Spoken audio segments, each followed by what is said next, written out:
আকাশে ঝকঝকে রোদ। টিএসসির পরিচিত চায়ের দোকানে বসে আছে নাদিম। গায়ে ঘরমাক্ত টি শার্ট, পিঠে গিটার, ডান হাতে ধোয়া ওঠা গরম চায়ের কাপ। এক ঝাঁক উত্তপ্ত রোদ এসে পড়ছে পায়ের খুব কাছে। কপালে চটচটে ঘামের আভাস। এমন অস্বস্তিকর পরিবেশে খুব আয়েশ করে চায়ের কাপে চুমুক দিচ্ছে নাদিম। কুঁচকে থাকা ভ্রুজোড়াতে বিরক্তি নেই, নেই কোনো আড়ষ্টতা। মুখোমুখি সামনের বেঞ্চিটিতে বসে আছেন ধবধবে সাদা লুঙ্গি পাঞ্জাবি পরিহিতা এক ভদ্রলোক। মুখের গঠন শক্তপোক্ত, ঠোঁট দুটো পানির রসে লাল, টকটকে ফর্সা কপালটা কুঁচকানো।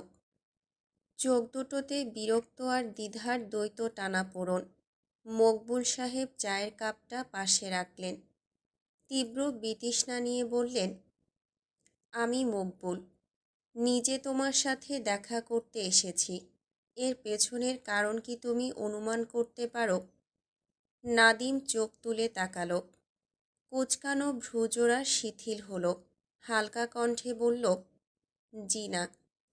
মকবুল সাহেব হাসলেন।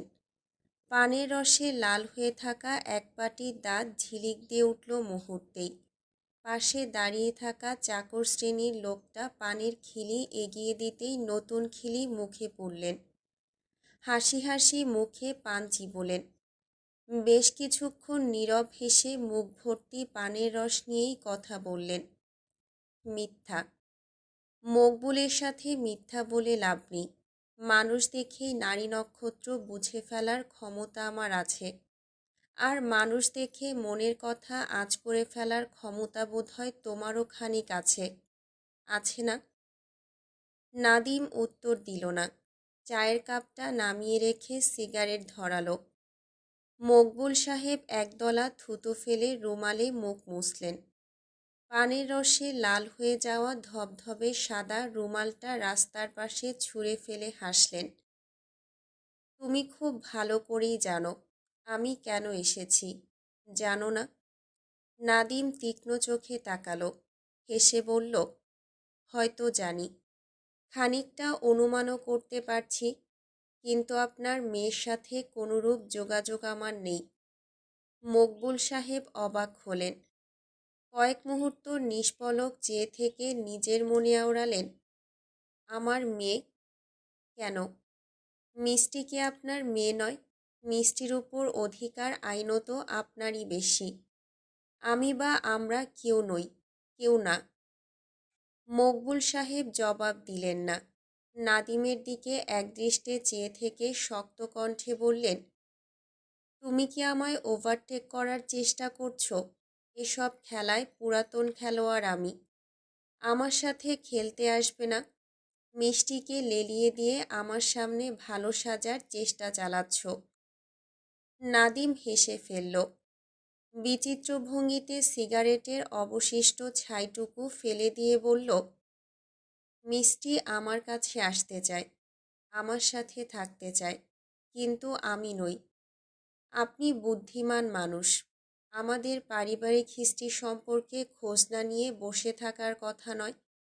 মিষ্টির প্রতি আমার শূন্য অনুভূতির খোঁজটাও আপনার জানা। তবু আপনার মনে হয় আমি মিষ্টিকে লেলিয়ে দিচ্ছি?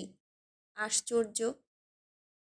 মিষ্টির প্রতি তোমার অনুভূতি শূন্য নয়, তোমার সুপ্ত অনুভূতির কথাও আমার জানা। মিষ্টিকে তুমি আগলে রাখতে চাও, আর আগলে রাখার জন্যই তাকে আমার থেকে ছিনিয়ে নিতে চাও। মনে রেখো, মকবুল ছেড়ে দেওয়ার পাত্র নয়। নাদিমের চোখে মুখে গম্ভীরতার ছাপ পড়ল। ভীষণ গম্ভীর কণ্ঠে বলল, আপনি মানুষ হিসেবে অত্যন্ত খারাপ একজন ব্যক্তি মকবুল সাহেব। মিষ্টির ভাগ্য খুব সুপ্রসন্ন ছিল বলেই হয়তো তার উপর কন্যা স্নেহ কাজ করেছে আপনার। নয়তো এতদিনে বিদেশ বিভুঁয়ে বিলাসবহুল বিছানাগুলোতে শোভা পেত সে। কিন্তু তা হয়নি। হয়েছে তার উল্টোটা। কিন্তু এমনটা কেন হলো? মকবুল সাহেব উত্তর দিলেন না। তীক্ষ্ণ চোখে চেয়ে রইলেন। নাদিম নতুন একটা সিগারেট ধরালো। কয়েক সেকেন্ড চুপ থেকে বলল, আমার ভাবনাটা ঠিক হলে আপনি ব্যক্তিগত জীবনে খুব একা মকবুল সাহেব। সমাজের নিকৃষ্ট মানুষগুলো যেমন একা হয়, ঠিক তেমনই। মিষ্টি জন্মদুঃখী মেয়ে। আর খুব আশ্চর্যজনক ব্যাপার হলো, আপনার জন্মের ইতিহাসটাও খুব একটা সুখকর নয়। মিষ্টি আর আপনার জীবনের সূচনাটা একই। মিষ্টির প্রতি আপনার আলাদা মায়া জাগার খুব বড় একটা কারণ হলো তার জন্ম ইতিহাস। দ্বিতীয় কারণটি হয়তো তার নিষ্পাপ মুখশ্রী। আপনি এই মধ্যবয়সে এসে হঠাৎ উপলব্ধি করছেন এই পৃথিবীতে আপনি একা। ভালোবাসার মতো, ভরসা করার মতো নিজের কেউ নেই বলেই মিষ্টিকে আপনার চাই। মিষ্টিও আপনার মতোই একা। ভালোবাসার ক্ষমতাও তার প্রচণ্ড। এই সকল কারণেই মিষ্টির প্রতি পিতৃস্নেহ কাজ করে আপনার। তার উপর সম্পত্তির যথার্থ উত্তরাধিকারীও প্রয়োজন। আমি কি ঠিক বললাম মকবুল সাহেব? এইটুকু বলে থামল নাদিম। মকবুল সাহেবের দিকে পূর্ণ দৃষ্টি নিক্ষেপ করল। মকবুল সাহেবের মুখটা থমথমে। মনের সুপ্ত গহ্বরে লুকিয়ে রাখা সত্যগুলো অবলীলায় প্রকাশ পেয়ে যাওয়ায় তিনি বিরক্ত এবং শঙ্কিত। কি করে প্রকাশ পেল এই অপ্রকাশিত সত্য? কি করে জানল নাদিম? ছেলেটা কি সর্বজান্তা, নাকি কোনো মাইন্ড রিডার? মনের ভয় আর গোপনীয়তাগুলো চট করেই ধরে ফেলার গুণটা কি তার ঈশ্বর প্রদত্ত? নাদিম মৃদু হেসে বলল, আপনি মানুষ হিসেবে নিকৃষ্ট হলেও বাবা হিসেবে দুর্দান্ত মকবুল সাহেব। আমার বাবার থেকে তো ঢের ভালো। প্রত্যেকটা মানুষের মাঝেই কিছু নেগেটিভিটি আছে। আপনি মানুষ হিসেবে নিকৃষ্ট, আর আমার বাবা মানুষ হিসেবে আদর্শ হলেও বাবা হিসেবে ছিলেন নিকৃষ্ট। তিনি বাবা হওয়ার অসাধারণ অনুভূতিটাকে কখনোই অসাধারণ কিছু মনে করতে পারেননি। তার ধারণা ছিল, আমার সন্তান বলে কোনো ব্যাপার এই পৃথিবীতে নেই। পুরো জন্ম পদ্ধতিটাতে নরনারীর উপস্থিতিটা একটা মাধ্যম ব্যতীত অন্য কিছু নয়। এইটুকু বলে দীর্ঘশ্বাস ফেলল নাদিম। সিগারেটে ঘন ঘন টান দিয়ে নাকে মুখে ধোঁয়া ছাড়ল। কিছুক্ষণ নীরব থেকে খুব স্বাভাবিক কণ্ঠে বলল, আমি ব্যক্তিগতভাবে এসব সম্পর্কগুলোতে বিশ্বাস রাখি না মকবুল সাহেব। ভাই হিসেবেও খুব একটা প্রশংসার দাবিদার নই। বোনের জন্য আকুলি বিকুলি অনুভূতিও নেই। আপনাকে এই মুহূর্তে ভীষণ ফাদার ম্যাটারিয়াল পার্সন বলে মনে হচ্ছে। সত্যিকারের বাবার মতোই অসহায়। আপনার চোখ বলছে মিষ্টি ভালো থাকবে, এতটুকুই এনাফ। কোন দুনিয়ায় থাকছে, কার সাথে থাকছে তা নিয়ে ভাবার সময় আমার নেই। তার সাথে দ্বিতীয়বার দেখা করার ইচ্ছেও আমার নেই। আপনি চাইলেই সত্যটা প্রকাশ করতে পারেন। ভাইয়ের নামে মিথ্যে কিছু ঘটনাও রটাতে পারেন। মিষ্টির মনটা ভাইয়ের প্রতি বিষিয়ে দিতে পারেন। আমার কোনো আপত্তি নেই। নাদিমের ভাবলেশহীন কথায় হতবম্ব চোখে চেয়ে রইলেন মকবুল সাহেব। নাদিমকে ঠিকঠাক বুঝে উঠতে না পেরে হতবিহ্বল ভঙ্গিতে বসে রইলেন। বিস্ময় নিয়ে বললেন, তুমি মিষ্টিকে সত্যিটা জানাতে চাও? যদি জানাতেই চাও, তবে সেদিন কেন বলনি? নাদিম স্নিগ্ধ চোখে তাকালো। মনের কোথাও একটা হুহু করে উঠে বলল, রক্তের টান বড় শক্ত টান মকবুল সাহেব। এই টান ছেঁড়ার সাহস সবার নেই।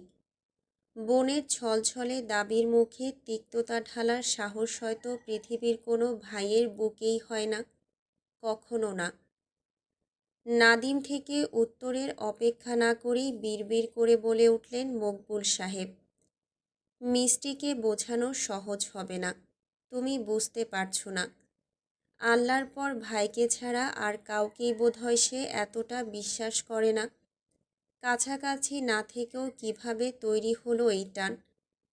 নাদিম হতাশ নিঃশ্বাস ফেলল। চোখের সামনে ভেসে উঠল ছোট্টবেলার এক গ্রীষ্মকাল। রৌদ্রতপ্ত উঠোনের কোণে ভাইনাওটা মিষ্টির বিস্মিত দুটো চোখ, ভাইয়ের কথা অকাতরে বিশ্বাস করে নেওয়া সরল একটা মন। যাও পাখি বলো হাওয়া ছলো ছলো, আবছায়া জানালার কাছ। আমি কি আমাকে হারিয়েছি বাকে, রূপকথা আনাচে কানাচ। নন্দিতার গুনগুন কণ্ঠ হাওয়ার তালে ভাসছে, রাতের ঝিমঝিম শব্দের সাথে চাপা গুঞ্জনের মতোই আঘাত হানছে পর্দায়। নম্রতা জানালার গায়ে ঠেস দিয়ে কান পাতল। মেয়েটার গলা ভারী মিষ্টি, হুটহাট গুনগুনিয়ে গাওয়া গানগুলো চমৎকার শোনায়। নন্দিতা বারান্দা ধরে পায়চারি করছে, বইটা মুখের সামনে ধরে মনে সুখে গান গেয়ে বেড়াচ্ছে। নম্রতা জানে এই গানের আয়ু সীমিত, কিছুক্ষণের মাঝেই মায়ের তীক্ষ্ণ চিৎকারে ঘেটে যাবে এই সুর। থমথমে পরিবেশটা উত্তপ্ত হয়ে উঠবে। নন্দিতার ফ্যাচফ্যাচে কান্নার আওয়াজে ভরে উঠবে বাতাস। নাক টেনে টেনে ২-৩ লাইন পড়ার শব্দ আসবে। তারপর আবারও গুনগুনিয়ে গেয়ে উঠবে নন্দিতা, যাও পাখি বলো হাওয়া ছলো ছলো। অন্য কোনো গানও গাইতে পারে, একই গান বারবার রিপিট করতে হবে এমন কোনো কথা তো নেই। নন্দিতা পরবর্তীতে কি গান গাইবে ভাবতে চেষ্টা করল নম্রতা। ভাবনা ঠিকঠাক হলো না। টেবিলের উপর নীলখামে মোড়ানো চিঠিটা মন মস্তিষ্কে চুম্বকের মতো টানছে। ভাবনাসমূহে মনোযোগ দেওয়া যাচ্ছে না। টেবিল থেকে চিঠিটা তুলে নিয়ে পড়তেও ইচ্ছে করছে না। চিঠির জন্য চাপা উত্তেজনা, তীব্র অপেক্ষাটা ভীষণ মিষ্টি ঠেকছে। চিঠিতে কী লেখা থাকতে পারে তা নিয়ে নানান ভাবনা ভাবতেও ভালো লাগছে। চিঠির সেই পুরাতন সেকে মন প্রাণ দিয়ে অনুভব করছে।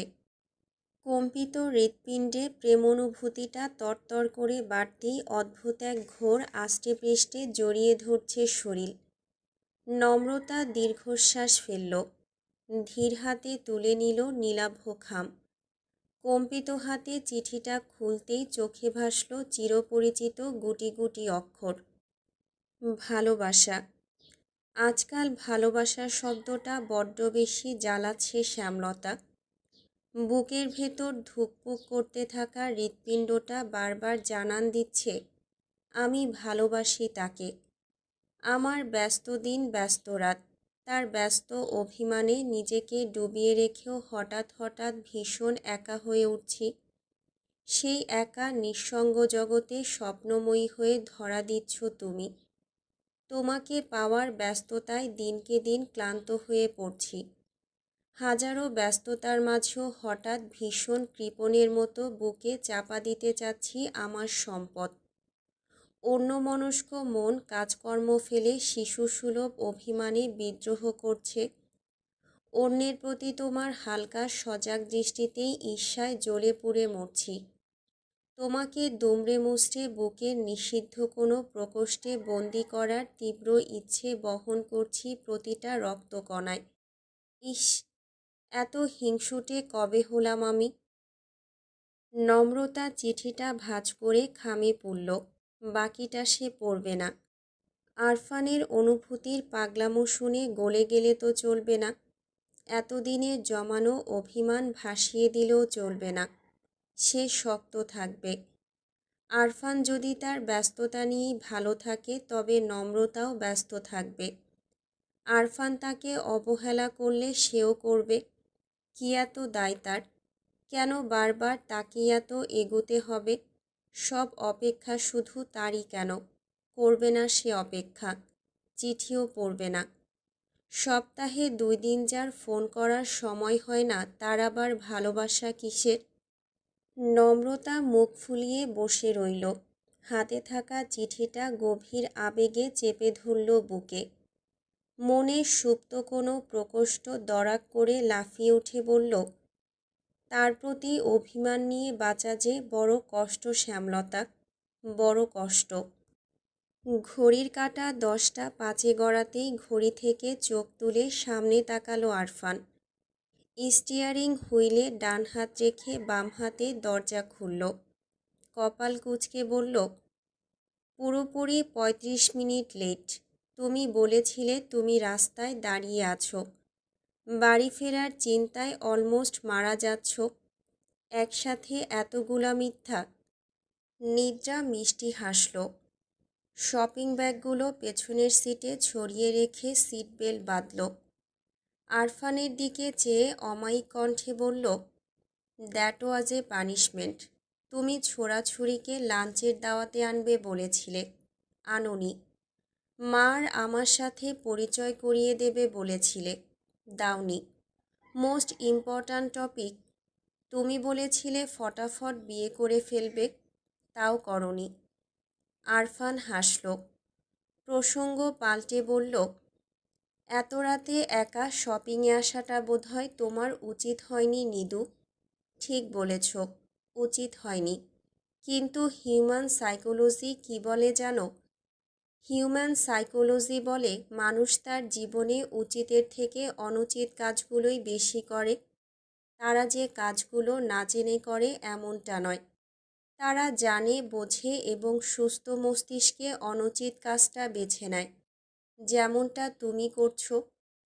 আরফান প্রশ্নবোধক চোখে তাকালো। নিদ্রা হতাশ কণ্ঠে বলল, তোমার উচিত ফটাফট বিয়ে করে ফেলা, কিন্তু তুমি তা করছো না। বিয়ে না করে ডেটিং ফেটিংয়ে যাচ্ছ, ছোড়াছুড়িকে চুমুটুমু খেয়ে ফেলছ। কাজটা অনুচিত। আমি আর মা হতাশ। আরফান যেন বিষম খেল। আকাশসম বিস্ময় নিয়ে নিদ্রার দিকে তাকালো। পর মুহূর্তেই হেসে ফেলে বলল, কি বলছো? নিদ্রা গম্ভীর মুখে বসে রইল। আরফান অসহায় কণ্ঠে বলল, give me a great plan. সে আমার ফোন রিসিভ করছে না, তার নাকি ভীষণ ব্যস্ততা। আমার সাথে কথা টথা বলার সময় নেই তার। আমি চাইলে তার বাবার সাথে কথা বলতে পারি। কি আশ্চর্য! প্রেম কি আমি তার বাবার সাথে করি নাকি? নিদ্রা ভাইয়ের দিকে তাকালো। হুহা করে হেসে উঠে বলল, শ্বশুরের সাথে প্রেম, কোয়াইট ইন্টারেস্টিং। আরফান হতাশ দীর্ঘশ্বাস ফেলল। আচ্ছা, এই জ্বালাময় মেয়েটিকে কি কিডন্যাপ করা যায় না? নিরাজ শাড়ি পরেছে।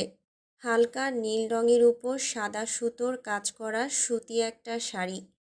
মুখে কোনো সাজগোজ নেই। প্রসাধনীহীন স্বচ্ছ মুখটা বড় সুন্দর দেখাচ্ছে আজ। টেবিলে খাবার দেওয়ার সময় অয়ন চমকে উঠে বলেছে, নিরাপু, তোমাকে তো একদম পরীদের মতো সুন্দর দেখাচ্ছে। নীরা শুধু এক টুকরো হাসি ফিরিয়ে দিয়েছে তাকে। মনটা ভালো ছিল না তার। অন্তু বাড়ি ফিরবে কি ফিরবে না তা নিয়ে দুশ্চিন্তায় অস্থির ছিল সে। ঠিকমতো খাওয়াও হয়নি।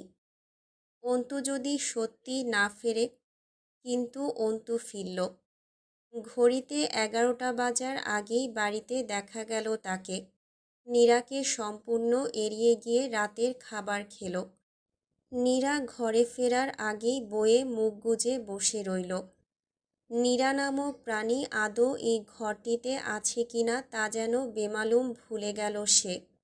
নীরা বিছানায় গিয়ে বসল। শাড়ির আঁচলে মুখের ঘামটা মুছে নিতেই অদ্ভুত কষ্টে বুকটা ভার হয়ে এলো তার। ভার্সিটির কোনো অনুষ্ঠানে শাড়ি পরলেই হাঁ করে চেয়ে থাকত অন্তু।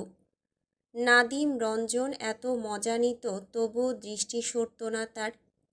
নীরার হাজার গালি শুনেও মোহাচ্ছন্ন হাসি দিয়ে বলতো, কি লাগছিস মাইরি। তাহলে আজ কেন চোখ তুলে তাকালো না অন্তু?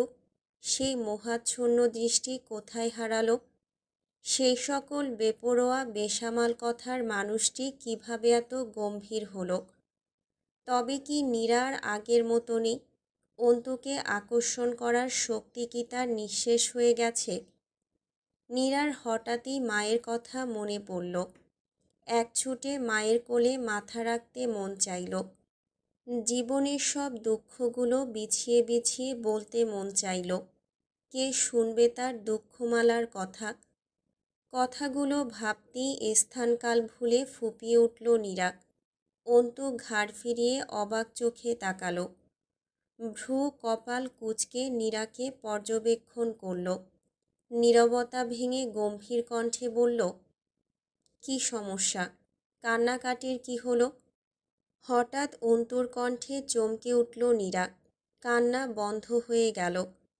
ভেজা চোখে অন্তুর কুঞ্চিত কপালের দিকে তাকালো। অন্তু কি বিরক্ত হলো? পর মুহূর্তেই অন্তুর চোখ দুটোতে চোখ পড়ল নীরার। সাথে সাথে কান্নার বেগ বেড়ে গেল তার। কেন নেই ওই চোখে মুগ্ধতা? কেন থাকবে না? নীরার হঠাৎ কান্নায় হতবম্ব হয়ে পড়ল অন্তু। বিস্মিত চোখে চেয়ে থেকে বলল, সমস্যাটা কি?